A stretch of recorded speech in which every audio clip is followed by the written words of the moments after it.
In this example, a cylinder is inscribed in a cone with a radius of 6 centimeters and a height of 10 centimeters. Now they're asking us to find an expression for r, the radius of the cylinder, in terms of the height. Okay? Now, you may want to start by looking at this portion of this diagram to help you to come up with a relationship between R and H. Okay? So what I'm going to do is just to redraw this here so that you can see what I mean. And what you have is this is a right angle triangle, and that will be 90 degrees as well. So that's 90 degrees. And these are similar triangles. Okay? The length from here to here is 6 centimeters. So 6 centimeters. The height of this is 10 centimeters. For this smaller triangle at the top, the base is R, and then the height, this height here, is 10 minus h from what we have in the diagram there. Okay? So what I need to do here is to come up with a relationship between these measurements. One way to do it, because these are right angle triangles, and probably this is the easier way to do it, is think about this is as angle theta. And you're trying to come up with a tangent ratio for that angle. So what I mean is this. We can say tan theta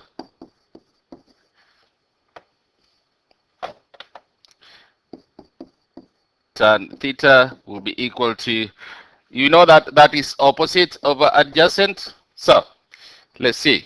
The opposite is 6, the adjacent is 10. So that will be 6 over 10. And if you look at the smaller triangle, that will be r over 10 minus h. Okay? So that will be r over 10 minus h. And then what you can do is just focus on these two guys here. Okay? Because that's what you really want. You want a relationship between these two variables. So we can go ahead and cross multiply to be able to make R the subject of the formula. So I would need more space for that. So let's cross multiply, which means we'll end up with 6 into 10 minus h is equal to 10r. Or you can write this as 60 minus 6h is equals to 10r. What we want is r, so which means that r will be equal to 60 minus 6h divided by 10, or we can simplify this to 30 minus 3h over 5. Okay? Because all those are multiples of 2. So we have an expression for r in terms of h. That answers part A of the question. Now part B, find an expression for the volume of the cylinder in terms of h. So they also want us to find the expression for the volume of this cylinder. Now we know that the volume of this cylinder will be equal to pi r squared multiplied by height. So let's just write it here. So the volume of the cylinder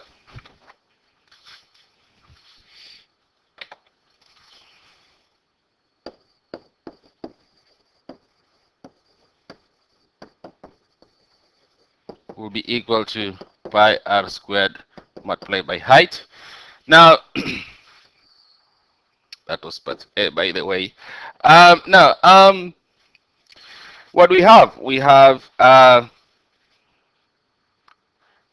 R is 30 minus 3h over 5. So which means our formula here will be pi, and then instead of R, we just plug in this, because in place of R, we can plug in that.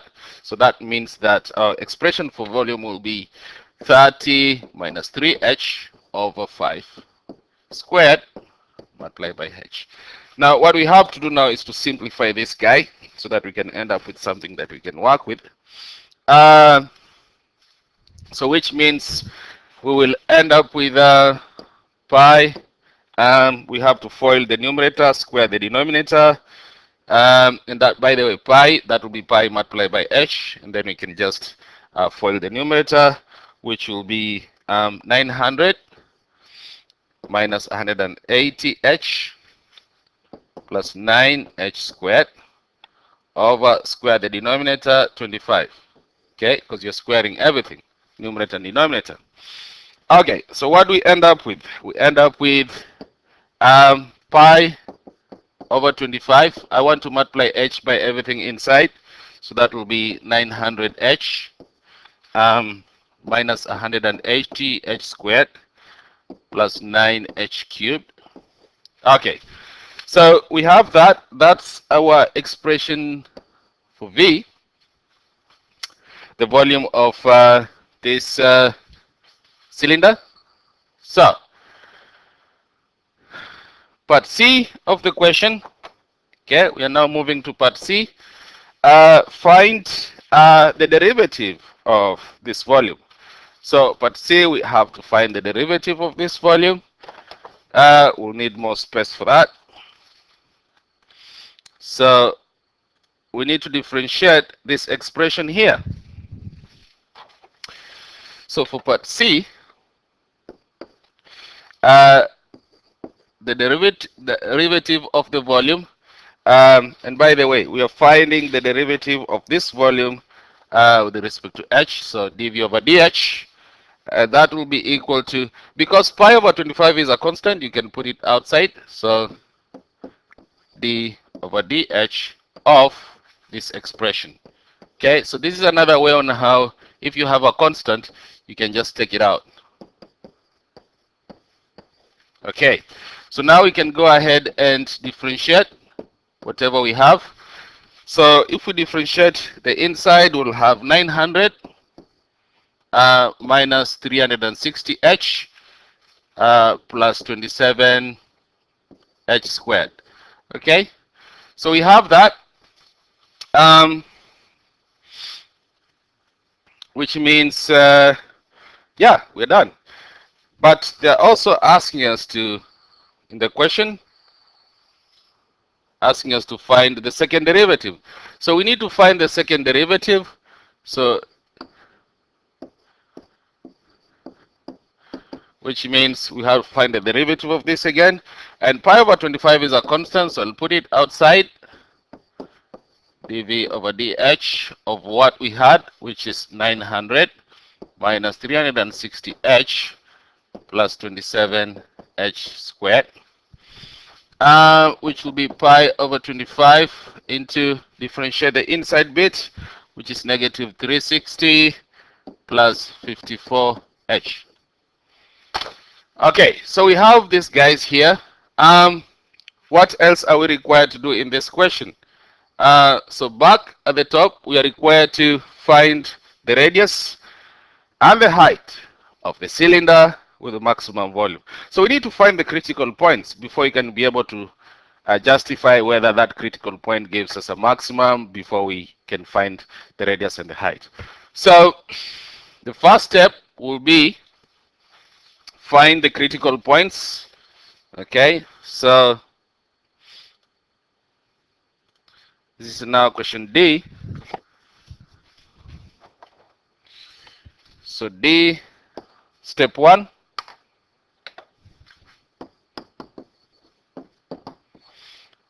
Find the critical points.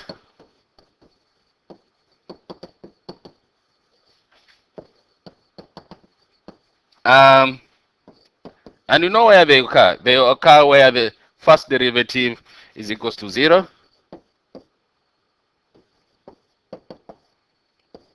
So using that idea, we can be able to find those critical points. So our first derivative, we have it. So we have our first derivative here, and all that we have to do, it's right here. So all that we have to do is to equate that to 0 and solve it, which means what you're going to end up with is pi over 25 into 900 minus 360h plus 27h squared is equals to 0. Now 0 multiplied by 25 divided by pi is just 0. So equation will be 900 minus 360h plus 27h squared is equals to 0. Now we can divide each of this by 9. So divide by 9, divide by 9, divide by 9, divide by 9. And we can rewrite it. So we'll have 3h squared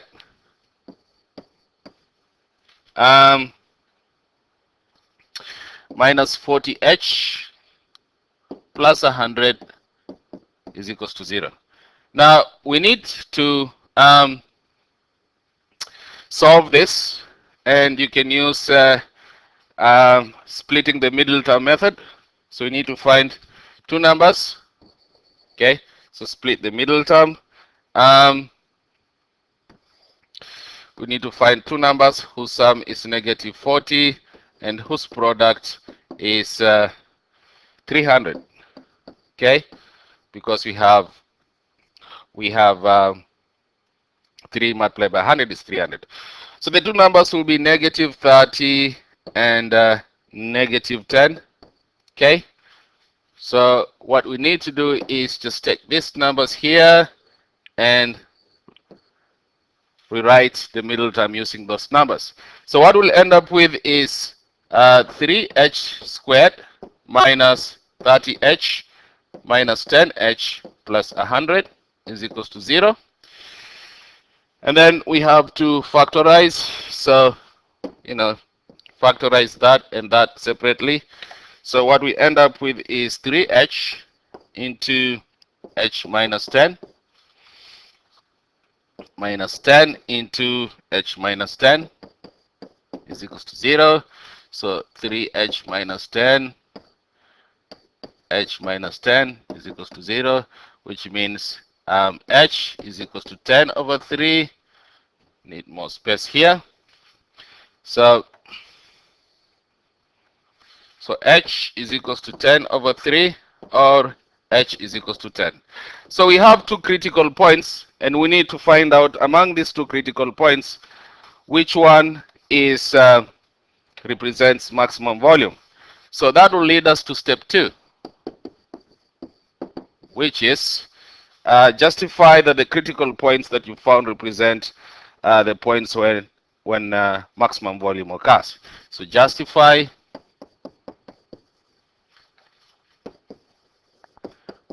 that the critical points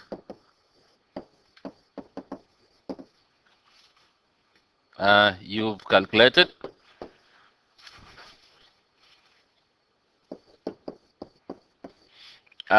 represent points when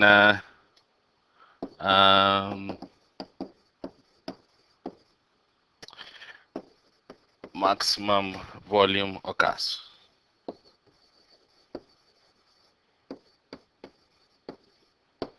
So to do that, we are going to use the second derivative. Okay, so what we need to do is to use the second derivative to justify that. So remember, here use the second derivative. Okay, so what do? We take those points that we have, h is equals to 10 and h is equals to 10 over 3, and plug them into the second derivative. So here is our second derivative. We just need to plug those points there and check the signs of the second derivative. Okay, so um,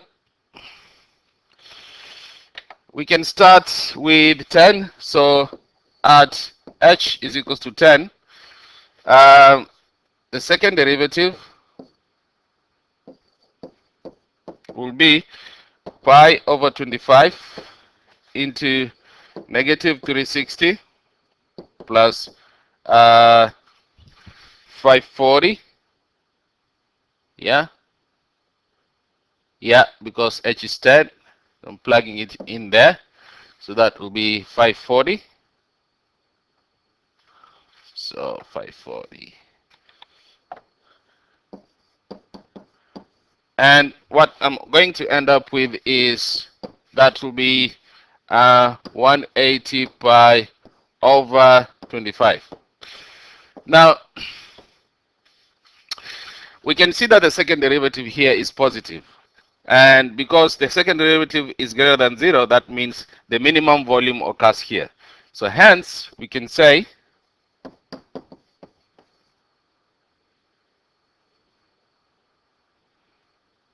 second derivative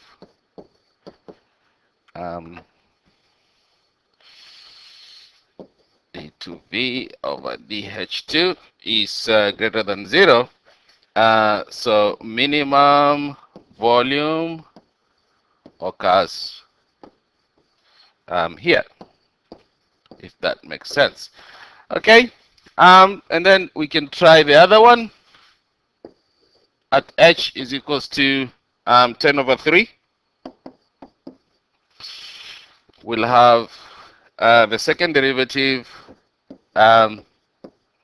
will be equal to pi over 25, and then we have negative 360 plus 54 into 10 over 3. If you work that out, you'll end up with pi over 25 into negative 360 plus 180, which will be negative 180 pi over 25. So what we have is a negative. And whatever the second derivative is less than 0, then that means that maximum volume will occur at this point. So you can go ahead and say that from what we have, hence the second derivative is less than 0, which means maximum volume occurs here. Okay, so maximum volume occurs when h is equals to 10 over 3. So are we done with the question? No, because the question is asking us to find the radius and the height. So now we need to finish off this question. Okay, so the last part, which is finishing off the question, that will be our step 3. Find, or I can just read as finish answering the question. Finish answering the question, which forces us to read the question anyway. So the height, from what we've calculated, is 10 over 3 from here, right? The height is 10 over 3. But we need to find the radius, so which means we need to go back and plug that height is into the formula for radius. Now from the top, the formula for radius is this one here. So we need to plug that value of h into this formula. So, and that's what you're going to do right here as our final step. So we'll say that the radius will be equal to 30 minus 3h over 5, but we know what h is, So 30 minus 3 into 10 over 3 over 5, which will be 30 minus 10 over 5, and that will be equal to 20 over 5, which is 4. So the radius is equal to 4, and they are 4 centimeters. So 4 centimeters. So we have that and we have that.